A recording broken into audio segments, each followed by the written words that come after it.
ఎవరికైనా పుట్టినరోజు పండుగ అంటే ఏడాదికి ఒక్కపారే, కానీ అంజన్నకు ఏడాదికి 2 మాటలు జరుగుతాయి. ఒకటి చిన్న హనుమాన్ జయంతి, రెండోది పెద్ద హనుమాన్ జయంతి. పోయిన ఏప్రిల్లో ఫస్ట్ పుట్టినరోజు పండుగ చేసుకుంటే ఇంకోటి ఇయ్యాల. అంజన్న అంటే అందరికి ఇష్టమైన దేవుడు. బుడ్డ పోరలు అయితే మస్తు కాయిష్ చేస్తారు. మరి చూద్దాం పాండ్రి, పుట్టినరోజు సంబురాలు ఏడెట్లా నడిచినాయా.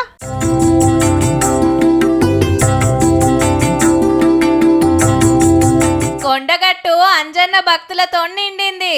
ఇయాల హనుమాన్ పెద్ద జయంతి. స్వామిని దర్శనం చేసుకొని దీక్షలు ఇడుస్తానికి శితం వచ్చిండ్రు.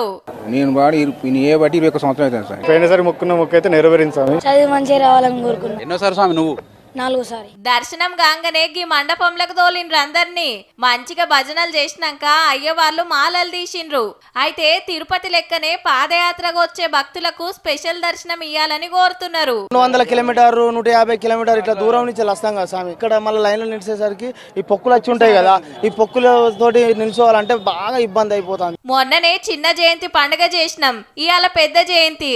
దేవునికి 2 పుట్టినరోజులు ఏందని అయ్యవార్లను అడిగితే కుంభని కుమ్ములనే రాక్షసులను సంహరించిన రోజు అది. ఉత్తర భారతదేశంలో అదే జయంతి ఉత్సవం అంటారు. ఇక్కడ మన దక్షిణ భారతదేశంలో ఈ రోజును హనుమత్ జయంతి ఉత్సవం అంటారు. భద్రాద్రి రామన్న గుడికి బగ్గొచ్చిండ్రు.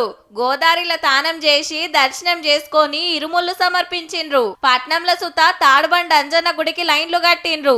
ఊర్లల్లా హనుమాన్ గుళ్ళల్లా పెద్ద పూజలు చేసుడు, దేవుని ఊరేగింపులు జోరుగా నడిచినాయి.